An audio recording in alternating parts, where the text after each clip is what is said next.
Bonjour et bienvenue sur Kinédi. Voici un numéro très spécial car avec mon ami Antoine qui est coach, on va vous parler de gestion des émotions dans la relation patient-thérapeute. Avant d'être thérapeute, nous sommes avant tout des êtres humains et nous avons notre propre histoire avec toutes les émotions et les schémas qui vont avec. Frustration, jugement, colère, culpabilité. Il nous arrive tous de ressentir ces émotions dans notre vie et parfois même dans notre pratique professionnelle. Antoine nous explique comment gérer ses émotions et les différentes étapes et outils pour y arriver. Avec Antoine, on vous présente un cas concret dans la relation patient-thérapeute afin d'illustrer la gestion des émotions. Ensuite, il nous présentera un outil tellement efficace qu'on devrait le mettre en pratique au quotidien et dans tous nos échanges, la communication non violente. Enfin, il nous donnera des conseils pour nous permettre de rester ancrés dans notre corps afin de soigner tous nos patients avec sérénité et ce jusqu'à la fin de la journée. Salut Antoine et bienvenue. Salut Gabriel, merci beaucoup. Merci beaucoup à toi d'avoir accepté l'invitation. Pour la petite histoire, Antoine, c'est un très bon ami que j'ai rencontré à Londres. On s'est rencontrés à Londres. Quand on bossait, c'était dans une vie antérieure, hein, ça me paraît des années déjà. On bossait tous les deux pour une société anglaise spécialisée dans les solutions e-commerce. Donc moi, j'étais dans le marketing et toi, t'étais quoi déjà? Ça s'appelait Solution Consultant. En gros, j'aidais les clients à adapter les solutions qu'on proposait. Ouais. Donc tous les deux, on avait des boulots bien différents des boulots qu'on a aujourd'hui. Mais voilà, en tout cas, ça nous a permis, cette expérience, de nous rencontrer et de rester en contact pendant toutes ces années et de faire ce podcast aujourd'hui. Alors, aujourd'hui, on va parler d'un sujet très particulier. C'est un numéro spécial. On va parler de la gestion des émotions, et notamment dans la relation patient-thérapeute. Et on va aussi aborder la communication non violente, puisque Antoine, maintenant, tu n'es plus Solution Consultant, tu es coach. Mais tu vas nous expliquer un peu ton parcours pour commencer. Est-ce que tu veux bien te présenter en quelques mots? Oui, tout à fait.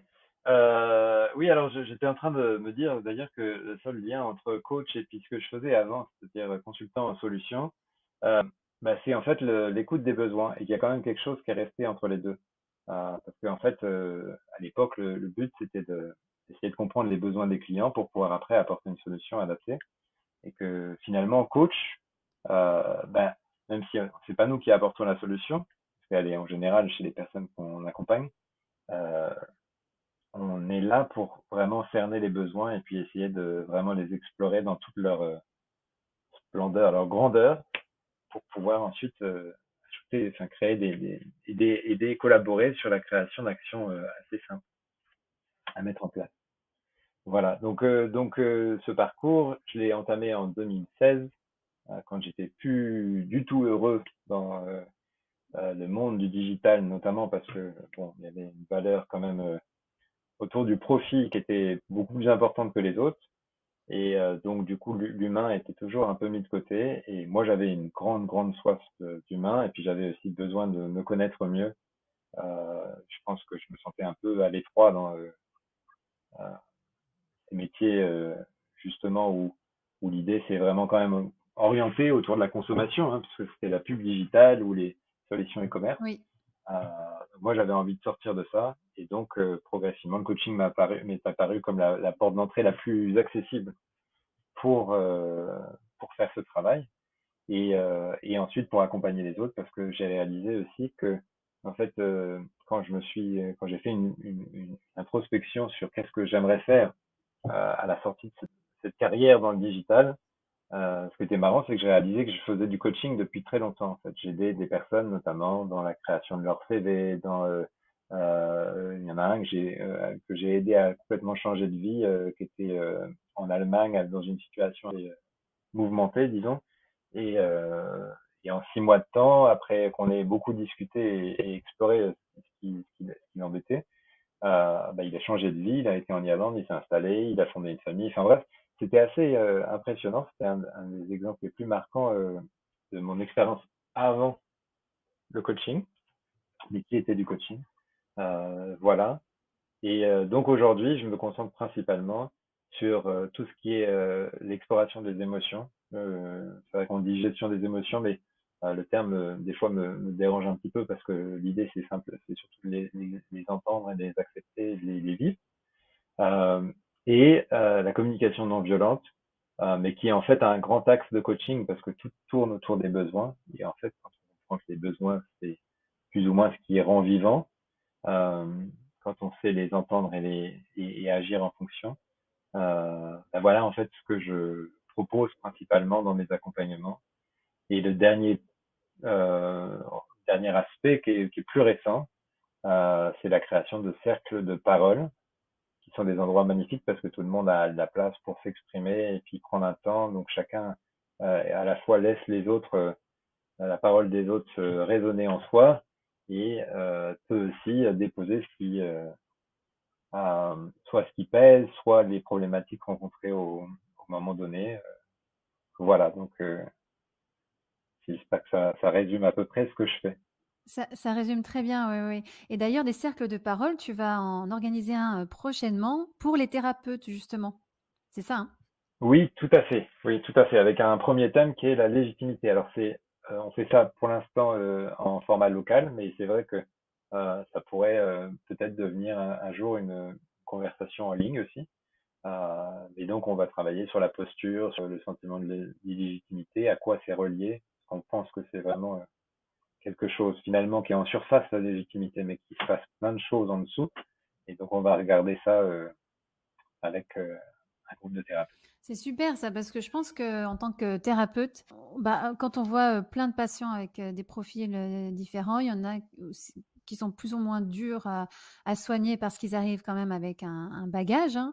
Ils portent en eux quelque chose d'assez lourd parfois. Il y en a qui sont très malades, ou même il y en a qui sont pas malades vraiment, mais qui ont des problèmes familiaux, des problèmes dans leur vie en général. Donc ils arrivent avec tout ça au cabinet.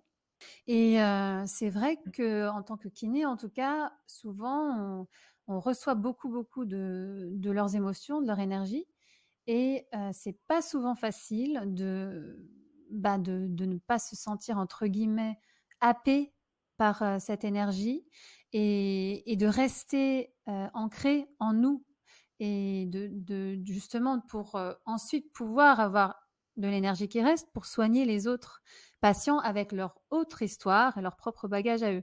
Et je pense que ces cercles de parole pour les thérapeutes, c'est quelque chose qui devrait se développer parce que on a, on en aura tous besoin. Ouais, en fait, moi j'avais trouvé un commentaire de Jordan Peterson qui, par ailleurs, dans certains domaines, peut me paraître un peu abrasif, mais sur ce sujet-là, j'avais trouvé ça merveilleux. Il disait, en fait, un des plus gros problèmes que l'on a, c'est de croire qu'on est seul à avoir ce problème. Et je trouve ça merveilleux parce qu'en fait, à partir du moment, c'est pour ça qu'il y a des cercles de parole. C'est parce qu'à partir du moment où on partage et on voit qu'en fait, on n'est pas tout seul à vivre un truc, bah, c'est beaucoup plus facile à vivre parce que déjà on le vit ensemble et puis Oui. on le vit à travers l'autre et puis du coup on se fait beaucoup moins de mal aussi à se juger par rapport au fait qu'on traverse cette difficulté. On se sent moins entre guillemets handicapé puisque c'est un handicap partagé, c'est quelque chose, c'est une difficulté commune et donc on voit ça plutôt comme quelque chose, euh, comme si c'était un devoir collectif de travailler sur cette question et d'évoluer sur cette problématique. Oui, oui, c'est vrai que ça aide aussi, hein. C'est pour ça que les groupes de parole, c'est tellement, entre guillemets, j'ai envie de dire puissant, parce que non seulement on se rend compte qu'on n'est pas seul et que les autres vivent quasiment presque la même chose que nous, avec leurs propres émotions, leurs propres croyances, valeurs, etc. Et ça permet d'évacuer aussi, tout simplement. Ouais. Et puis je trouve, moi, de s'aimer aussi beaucoup. C'est-à-dire que quand on voit quelqu'un qui fait un témoignage de quelque chose qu'on traverse nous, eh ben, on aura plus de facilité, bizarrement, à aimer, à trouver ça touchant et à avoir de la compassion pour l'autre à ce moment-là, quand il fait son témoignage. Mais tout d'un coup, du coup, cette compassion, elle rejaillit aussi sur nous-mêmes parce que cette partie-là sur laquelle on était en difficulté, du coup, trouve chez l'autre une sorte de réconfort et du coup, la compassion peut circuler, quoi. C'est c'est assez chouette. Oui, oui, c'est comme l'effet miroir, en fait. Exactement. On va parler maintenant donc on va rentrer dans le cas un peu plus concret. Je pense qu'on a tous eu les kinés, les thérapeutes, hein, pas forcément kinés, hein, mais tout. Je comprends en fait.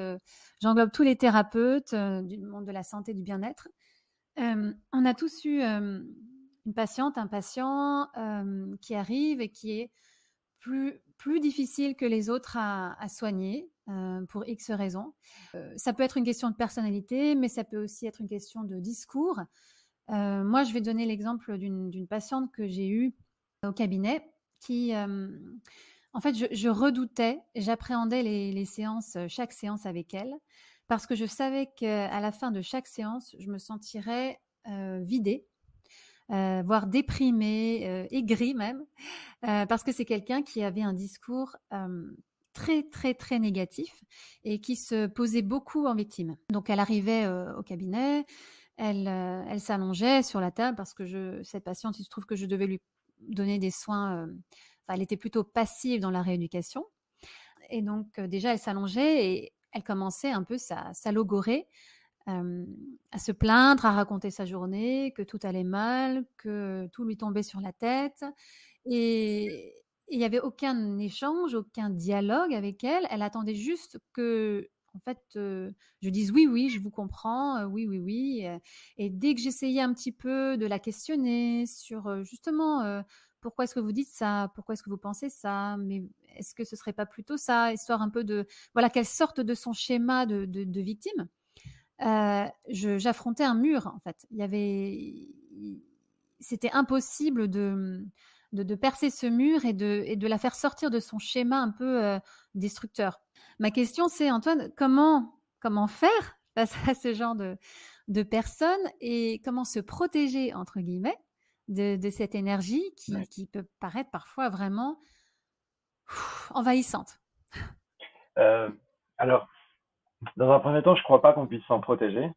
Euh, Pourquoi? Parce que je pense que il faut faire l'expérience totale de cette rencontre entre guillemets. Euh, C'est-à-dire que certainement ce qui se passe dans cette truc, c'est que ça t'apporte un certain inconfort et que cet inconfort, potentiellement, il va être aussi la clé de la réaction que tu pourrais adopter pour pouvoir euh, euh, soit poser des limites, soit trouver toi-même une forme de réponse qui à la fois te convienne, c'est-à-dire congruente avec tes valeurs et tes besoins, et à la fois te permette de désamorcer potentiellement tu vois, ce mode de relation. Parce que finalement, même si la personne, on pourrait la considérer, parce que c'est une grande, on va dire, c'est une grande tendance de définir des personnes comme toxiques. C'est pas la personne qui est toxique, c'est souvent le mode relationnel. Et même s'il y a des personnes qui ont des modes relationnels toxiques, et je pense qu'on en a tous dans une certaine mesure, c'est-à-dire on fait certaines choses par habitude, et parfois elles ne sont plus adaptées, ces choses-là, à la personne qu'on a en face. Et il faut se réactualiser un petit peu, notamment la relation homme-femme, c'est un grand, grand sujet en ce moment. C'est-à-dire qu'il faut réactualiser le rapport entre le masculin et le féminin et que c'est un sujet mondial. Euh, et de la même manière, par rapport à une personne, euh, je crois que notre rapport, en fait, le fait qu'on se fasse entre guillemets piéger dans ce rapport qui nous convient pas, c'est potentiellement que soit par le passé en fait, et ça c'est le premier réflexe, c'est peut-être d'aller questionner un peu de est-ce que j'ai déjà rencontré ce type de personne dans le passé? Est-ce que j'ai eu plusieurs fois cette même sensation vis-à-vis d'autres personnes? Et si c'est le cas, bah, peut-être qu'il y a quelque chose là de l'ordre de, je sais pas, un parent avec qui on pouvait avoir une relation un peu similaire, un moment qui a été peut-être traumatisant dans une forme de relation similaire. Et donc là, le problème, c'est qu'une fois que tu es en séance, c'est peut-être très compliqué de réagir si tu n'as pas vraiment passé un temps à sentir un peu cet inconfort, tu vois, par exemple, post-séance, de te poser avec cet inconfort et de dire, bon, ben, en fait, qu'est-ce qui est en jeu là? Qu'est-ce que je ressens? C'est certainement de la frustration. Et d'aller, en fait, ouvrir, en fait, de l'accueil, enfin, créer de l'accueil pour cet espace d'inconfort, pour que, en fait, potentiellement, au bout du compte, tu trouves une clé derrière cet inconfort. C'est-à-dire que tu te dis, ben, en fait, c'est parce qu'il y a des choses, qu'il y a aussi des pensées qui interviennent chez moi et qui me font dire, par exemple, bah, je ne vais pas pouvoir gérer cette personne ou ça va être trop compliqué ou des choses comme ça. Et que en allant voir ça, on va certainement comprendre que en fait, il y a peut-être des jugements qui viennent de notre part et qui nous empêchent aussi, peut-être par culpabilité, parce qu'on a un jugement inconsciemment qui est là, et du coup, tout d'un coup, on le voit, et puis on se dit, ah, mais en fait, du fait que je juge, bah, je me sens coupable vis-à-vis de cette personne, et du fait que je me sens coupable, je m'empêche de poser des limites. Oui, Est-ce que ça a du quand sens? tu parles de je me sens coupable, c'est par rapport à quoi? À mon jugement, à mon ressenti, à ma frustration? Oui, oui, parce que à mon jugement, euh, parce que potentiellement il y a un jugement caché, et que en fait ce jugement, pour ne pas, pour compenser ce jugement, il y a une forme de culpabilité qui arrive, et puis du coup on s'empêche aussi de poser une limite qui est importante pour nous. C'est-à-dire par exemple de dire à cette personne, bah, écoutez, si ça vous va, euh, moi je préfère qu'on aborde vraiment, enfin qu'on reste sur euh, ce domaine de conversation ou parce que ça c'est pas mon domaine et je suis pas compétente donc enfin, le fait d'en parler ça par exemple je me sens impuissante vis-à-vis de vos problèmes et donc dans ce cas-là c'est pas très agréable pour moi si ça vous va est-ce qu'on peut parler d'autre chose Oui, par exemple tu vois. oui. Euh, mais il y a ça. Il y a une deuxième barrière que moi je constate souvent, même en tant que personne, en tant qu'individu, parce que clairement, on a beau se dire coach dans un domaine, en général, c'est parce qu'on adore ce domaine, hein, c'est pas parce qu'on est bon dans ce domaine, parce qu'on a aussi du travail à faire là-dessus. Il y a cette chose-là qui est que on a toujours peur qu'en posant des limites, on risque d'être d'une certaine manière violent dans notre manière de poser la limite. Et donc, on ne sait pas la poser. Ça peut être aussi un des facteurs qui fait que on se retrouve en difficulté face à une personne qui a un comportement qui nous dérange et que on aimerait lui dire que son comportement nous dérange, mais on aimerait lui dire d'une façon peu violente ou pas du tout violente, et on ne sait pas forcément le faire. Et on a peur que si ça sort, ça va sortir d'une manière euh, un peu brutale et froide, et que du coup, on va se sentir encore plus mal en l'ayant dit qu'en n'ayant rien dit. Et d'ailleurs, d'où l'importance de la communication non violente et l'exemple que tu as donné. Donc, si ça vous va, on parle d'autre chose parce que moi, je me sens impuissante face à ce sujet. Et c'est vrai. Alors, j'ai pas essayé avec cette patiente parce que je n'avais pas les outils et voilà. Et je pense que j'avais aussi, c'était tellement viscéral cette frustration, hein, comme tu as dit, en moi que, en fait, je me fermais complètement. Je me concentrais sur le soin et je me fermais complètement à ce qu'elle me disait. Parce que de ce côté-là, en fait, par rapport à son discours, je me sentais complètement impuissante. Je savais qu'elle ne cherchait même pas d'aide, elle voulait juste se poser en victime, tu vois. Oui, oui, et tout à fait. Et donc, mais potentiellement, même cette position fermée, en fait, chez toi, pouvait être vachement énergivore, Oui, complètement potentiellement. énergivore. Ouais. Ouais.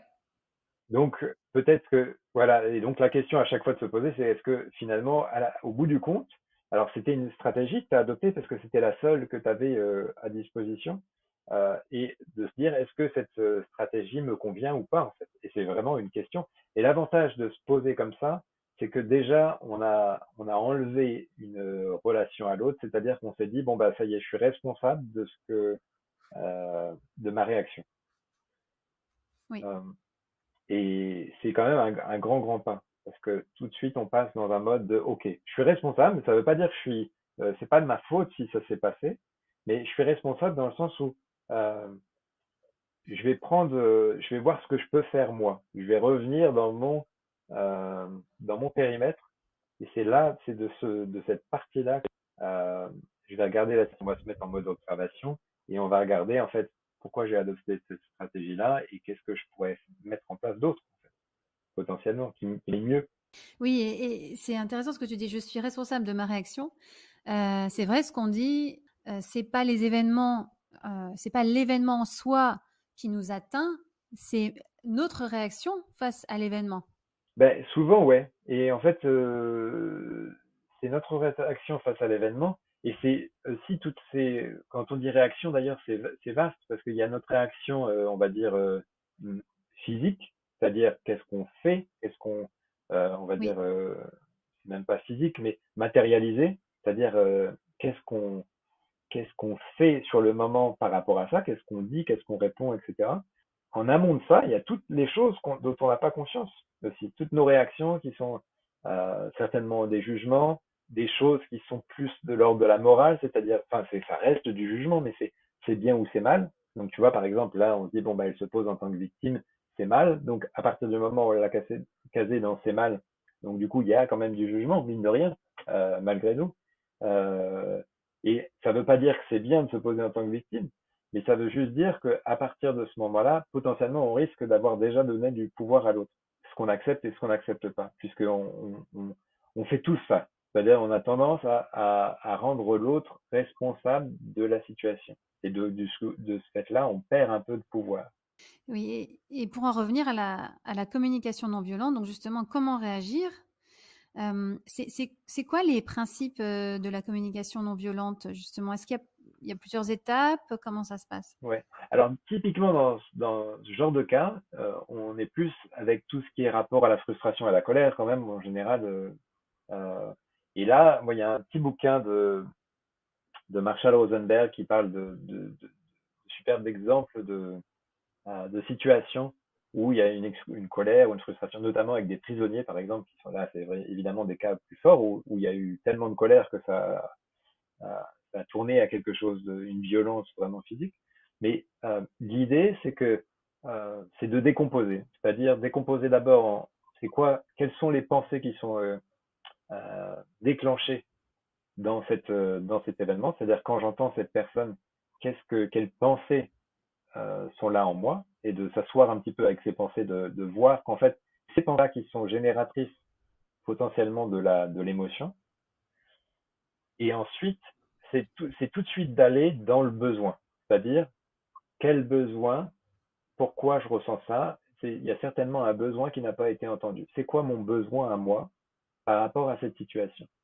Donc, par exemple, quand tu as quelqu'un qui vient se plaindre, ton besoin, c'est certainement euh, d'avoir un rapport constructif, d'avoir un rapport ou d'avoir une communication sur quelque chose où tu peux faire enfin, où soit tu as quelque chose à partager, donc c'est peut-être le besoin de partage.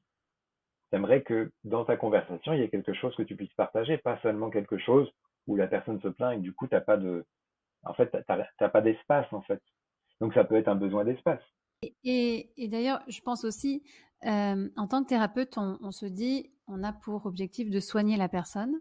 Et ne serait-ce que parfois, bien entendu, on peut pas tout soigner, on peut pas tout guérir, on peut pas soulager tous leurs maux. Et je pense que dans ce cas particulier, pour moi, je sentais elle avait une douleur psychique, mentale, et moi, mon besoin, c'était un peu de soulager cette douleur mentale, Mhm. et je n'y arrivais pas parce que, comme tu as dit tout à l'heure, j'avais pas les outils. Après, c'est du domaine aussi de la psychologie, et c'est des choses, des compétences que je n'ai pas. Donc, je pense que c'est pour ça que j'ai aussi senti cette frustration. Oui, d'accord, ouais, ouais. Et je pense que là, euh, ça peut être, alors, ça peut être plein de choses, hein. Ça peut être aussi, en termes de stratégie, puisqu'on prend cet exemple, ça peut être, est-ce que je suis assez entouré, moi, en tant que thérapeute, pour des autres problématiques qui ne sont pas euh, dans mon domaine, mais que j'ai autour de moi quelques personnes que je peux recommander en fonction des problématiques que les personnes que je croise dans mon cabinet. Alors, pour en revenir à la communication non violente, donc tu as parlé donc des pensées déclenchées. Ensuite, il y a le ressenti et donc forcément le besoin qu'on a à ces pensées, à cette émotion. Et après, j'imagine qu'il y a aussi la formulation. Oui, tout à fait. Et en général, la formulation, elle est assez simple. Euh, c'est d'expliquer que euh, face à un comportement, face à une action de l'autre, on ressent une certaine chose et que de ce fait, on exprime une demande en disant est-ce que ce serait OK pour, par exemple, de parler d'autre chose. Donc, l'exemple là ici, en reprenant cet exemple, ce serait quand je vous entends parler de ces problèmes-là que vous évoquez, moi je me sens impuissante. Est-ce que ça vous irait si je vous propose d'aller vers un de mes confrères pour parler de ça plus tôt et que nous, soit on discute plus de la partie physique, etc., ou vous m'aidiez un petit peu là-dessus, ou qu'on parle carrément d'autre chose. Et donc, quand on découpe ça, en gros, on parle de ce qu'a fait l'autre pour qu'elle comprenne que c'est lié à son action. On dit comment on se sent.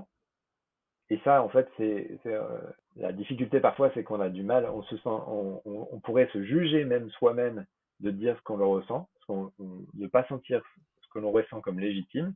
Et dans le monde actuel dans lequel on vit, c'est pas encore une donnée complètement acquise de parler de son ressenti et d'affirmer son ressenti. Et l'avantage, c'est que là, quand on exprime ça comme ça, y a pas de coupable en fait. Il y a personne, on met pas de culpabilité sur qui que ce soit. On dit juste, quand tu fais ça, moi je ressens ça, et donc je te propose, je te fais une demande qui est ça. Et ça va pour toutes les relations, hein, qu'elles soient professionnelles ou pas. Ah oui, tout à fait. Ouais. C'est dur en fait parce que c'est comme une mise à nu. En fait, on affiche notre côté vulnérable. Il faut laisser tomber l'ego qui réagit, qui a tendance à vouloir réagir au quart de tour. Oui, parce que c'est un mode, c'est aussi un mode de réaction qu'on a apprise par conditionnement, par imitation, avec notamment nos parents. Et puis, donc c'est une rééducation un Ouais, peu. c'est exactement ça, une rééducation. Ouais. Est-ce que tu aurais des outils, des exercices à donner aux thérapeutes, donc après ou même avant d'abord pour se préparer et après pour les aider à se recentrer après une séance comme ça un peu qui énergivore ou quelqu'un comme ça qui appuie sur les boutons, j'ai envie de dire. Est-ce qu'il y a des outils, peut-être des exercices de respiration, de méditation? Oui, oui. Alors, je pense que c'est plutôt des outils, dans un premier temps, introspectifs. Euh, donc, la première chose, c'est de se dire, est-ce que j'ai déjà vécu ça, en fait? Est-ce que même on pourrait se dire, est-ce qu'il y a eu une première expérience dont je me rappelle avec ce type d'interaction-là? Et des fois, ça peut nous replonger, comme souvent en enfance. Donc, vis-à-vis d'une personne, ça peut être un proche, ça peut être un parent. On a eu ce type de relationnel, ce mode relationnel, et se dire, OK, ça me rappelle, ça me rattache à ça. Donc il y a quelque chose de l'ordre, OK, il y a peut-être une douleur encore qui n'a pas été complètement vécue par rapport à ce sujet-là. Et en fait, cette cliente, elle vient juste appuyer sur ce bouton-là pour me faire vivre pleinement cette émotion que j'ai pas complètement vécue plus jeune, parce que à l'époque, je m'autorisais pas, enfin, on m'autorisait pas forcément à vivre et à exprimer mes émotions. Donc ça, c'est le premier, je pense, c'est le point initial de base. Alors des fois, c'est difficile de le faire seul, et c'est pour ça qu'un accompagnement, c'est bien. Mais en tout cas, ça peut se faire seul aussi. Et dans ce cas-là, on se pose simplement, une fois on a ressenti ça, on se pose avec la sensation en question, qui est souvent un inconfort et puis un petit traumatisme.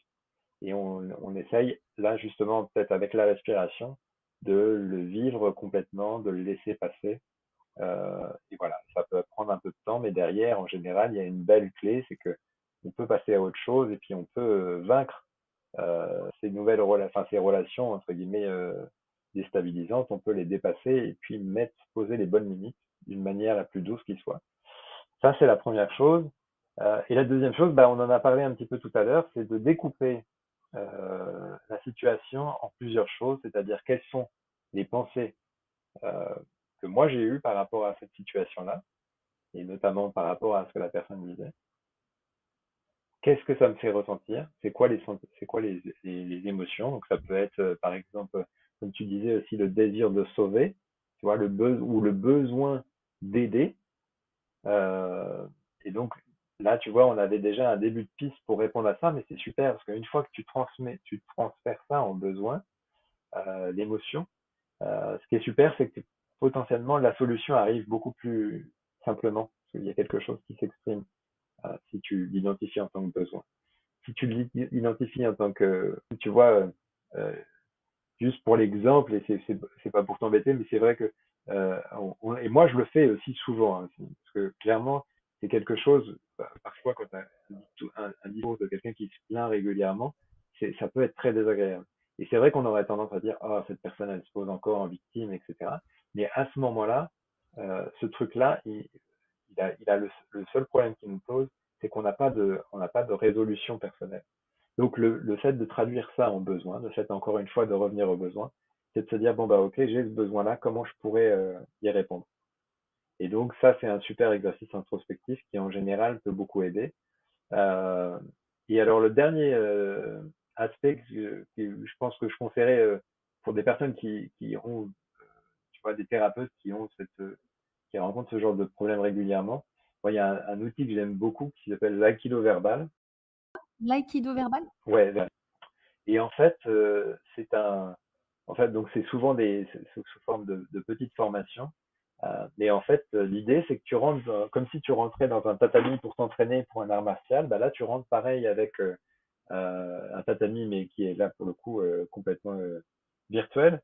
Et l'idée, c'est euh, c'est d'amener des situations ou d'amener des choses que des personnes ont dites dans dans cet échange, et ensuite de se mettre nous à la place de cette personne par exemple qui se plaint, et de laisser quelqu'un d'autre nous aider à trouver des manières de désamorcer sa manière de s'exprimer, c'est-à-dire par des questions pour désamorcer la généralité. Par exemple, si quelqu'un te fait un reproche et te dit oui tu fais toujours ça, et tu dis est-ce que je le fais toujours ou est-ce que je l'ai fait quelquefois. Et là, donc, du coup, d'essayer de préciser pour être plus dans l'expression de la critique ou du reproche, mais d'être dans la décomposition et d'essayer de voir quelle est l'origine du problème. Donc ça, c'est plus dans un mode conflictuel. Tu parlais tout à l'heure d'événements traumatiques. Éventuellement, ça te fait revivre quelque chose que tu as déjà vécu. Moi, je pense aussi que personnellement, hein, quand face à ce genre de personne, donc la patiente dont je te parlais, qui se plaint tout le temps, qui se pose tout le temps victime, c'est quelque chose que moi, j'ai du mal à accepter chez moi. Euh, et c'est un peu l'effet miroir, encore une fois, c'est-à-dire que c'est une partie de moi que je rejette et que je ne veux pas avoir, me pose en victime quand j'ai une sale journée, oh là là, je suis en mode un peu pauvre moi, qu'est-ce qui m'arrive encore, etc.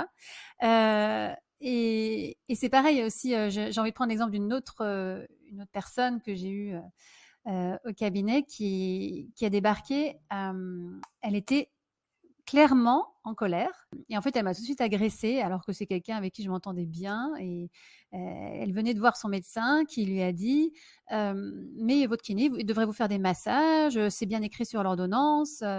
Alors que moi, jusqu'à présent, je lui faisais un petit peu des massages, mais surtout, je lui faisais faire des exercices qui lui faisaient du bien. Et elle est arrivée, elle avait toute cette colère avec elle. Et elle avait vraiment déversé cette colère sur moi. Pourquoi vous m'avez pas fait de massage? Vous m'en avez pas fait la dernière fois, alors que d'habitude vous m'en faites un peu. C'est inadmissible, mon médecin, etc. Et moi qui ai un tempérament parfois de feu, euh, j'aurais tendance tout de suite à voir cette colère et à réagir. Et ma propre colère, ça y est, elle appuie directement sur le Mhm. bouton, elle a envie de sortir. Donc souvent, ce que je veux dire, c'est que les émotions qu'on voit chez ces personnes-là, qui peuvent apparaître comme ça, elles déclenchent les mêmes émotions en nous. Et c'est pas forcément, pour moi, c'est pas que des traumatismes. C'est un instinct en fait. C'est Oui, vraiment oui, non, tout à fait. instinctif. Non, non, bien sûr. Et là, ce dont tu parles, c'est simplement parce que la manière dont la personne est venue vers toi était violente. En fait, elle était violente parce qu'elle était sous une forme de culpabilisation. C'est-à-dire, vous avez pas fait votre travail. Enfin, en fait, toutes les Oui. choses implicites qui pouvaient être liées à cette tonalité qu'elle t'a donnée. Et là, c'est là où, tu vois, je te parlais de l'aïkido verbal. Le fait, c'est l'idée de transformer un conflit en un échange constructif. Et ça, c'est une compétence. C'est, c'est pas autre chose. Et c'est pas évident à avoir. Et surtout, parce qu'on n'a pas appris, ça, ce serait génial de l'apprendre à l'école, mais c'est pas une des choses qu'on nous apprend à l'école. Mais c'est le fait de pouvoir neutraliser quelqu'un qui arrive en colère et de garder son centre, etc. C'est compliqué. déjà de base. C'est un, c'est un Oui, métier. oui, Et donc, on se dit, bon, ben après, la question c'est, est-ce qu'on en pâtit suffisamment régulièrement pour pouvoir, enfin, est-ce que c'est quelque chose qui nous arrive trop fréquemment pour y faire quelque chose? Et dans ce cas-là, c'est peut-être aussi dans notre vocation d'aller, c'est peut-être notre chemin de vie qui fait que, oui, en fait, ça vaudrait le coup de se former à ça, parce que ça nous arrive régulièrement et on se dit, tiens, ça m'arrive un peu trop régulièrement, j'ai envie de faire quelque chose par rapport à ça, ou ça arrive de temps en temps. Et dans ce cas-là, bon, bah, on prend entre guillemets notre mal en patience, et puis on se pose, peut-être qu'on médite un petit peu en ressentant ce qui s'est passé, parce que en général, quoi qu'il arrive, la douleur enfin, si on se pose un peu avec la douleur, moi personnellement, je trouve que la douleur est toujours hyper instructive dans, quand on prend le temps de se poser avec. Et des fois, on ne le fait pas parce que voilà, c'est inconfortable et qu'on aimerait bien faire autre chose et puis qu'on a peur de souffrir. Mais néanmoins, ça nous permet d'avancer beaucoup et de s'affirmer pas mal par rapport à ce qui nous arrive. Ça vaut le coup d'y penser pour se dire, bon ben voilà, finalement, euh, c'était désagréable. Qu'est-ce que je peux faire par rapport à ça? Et, euh, et est-ce que ça vaut le coup d'y dévouer une forme d'énergie, quoi. Euh, et en plus, il y a la motivation plus large qui est de se dire, ben, en fait, moi, je pense qu'aujourd'hui, la communication non violente, c'est inévitable. En fait, c'est parce qu'on est habitué à nos médias ou à plein d'endroits où on communique, enfin, finalement très mal parce qu'on se fait beaucoup de reproches et on se fait beaucoup culpabiliser. Notamment en France, je trouve que le mode de communication est beaucoup sur la culpabilisation. La question, c'est est-ce qu'on décide que globalement, ça ferait du bien à l'ensemble, que chacun fasse un effort et que se mette à la communication non violente, ou notamment soi, parce qu'en fait, on ne peut pas contrôler chacun. Ou alors, on se dit, bon, bah voilà, c'est juste une sale personne, et puis on en reste là, avec le risque que ça se reproduise. Bon, et puis, bon, bah, si ça se reproduit, peut-être que au bout de deux, trois fois, on changera notre réaction. oui, oui, oui, non, c'est tout à fait ça, ouais, ouais. Comme tu dis, ça vaut le coup de faire des formations, enfin de se former, et pour que ça devienne un automatisme, parce que c'est quelque chose de vraiment, vraiment utile, hein, dans toutes les relations. C'est pas que dans la relation patient-thérapeute, c'est dans toutes les relations qu'on a dans notre vie, quoi. Bah écoute Antoine, je crois qu'on a fait un peu près le tour de la question, même si on pourrait vraiment parler encore pendant des heures, notamment sur la communication non violente. C'est un sujet vraiment passionnant. C'est quelque chose, comme tu dis tout à l'heure, qu'on devrait enseigner à l'école, quoi. Et donc, ouais, sujet passionnant. Et d'ailleurs, j'ai le petit livre que tu m'as conseillé de Marshall Rosenberg, et il est super facile à lire et il donne plein d'idées. Je mettrai peut-être le lien d'ailleurs dans le podcast. Et puis, je mettrai aussi les liens vers ton compte Instagram, ton compte Facebook, pour ceux qui veulent te contacter, si jamais voilà, ils ont envie d'un super coach. Et en tout cas, je te remercie beaucoup, beaucoup pour ton temps, pour ta participation. J'en profite pour te remercier aussi beaucoup pour créer ce moment de partage aussi. C'est super intéressant. Et puis, c'est toujours bien une fois, en fait, toutes ces choses-là, je les sais, mais le fait de pouvoir les réexposer, ça, c'est hyper rafraîchissant et très agréable. Donc, merci de créer cet endroit pour parler de tout ça. Ah bah écoute, tout le plaisir est pour moi. Merci à toi. À bientôt, Antoine. À bientôt. Au revoir. Si cet épisode vous a plu, vous pouvez vous abonner sur Apple Podcast, laisser un avis et n'hésitez pas à le partager sur les réseaux sociaux. Si vous êtes kiné et que vous souhaitez participer à ce podcast pour partager votre expérience, écrivez-moi à kinégabriel@gmail.com. Si vous souhaitez suivre notre invité sur les réseaux sociaux, vous pouvez cliquer sur les liens en bas de la page de l'épisode. Enfin, n'hésitez pas à suivre le podcast sur Instagram à kinédi_podcast.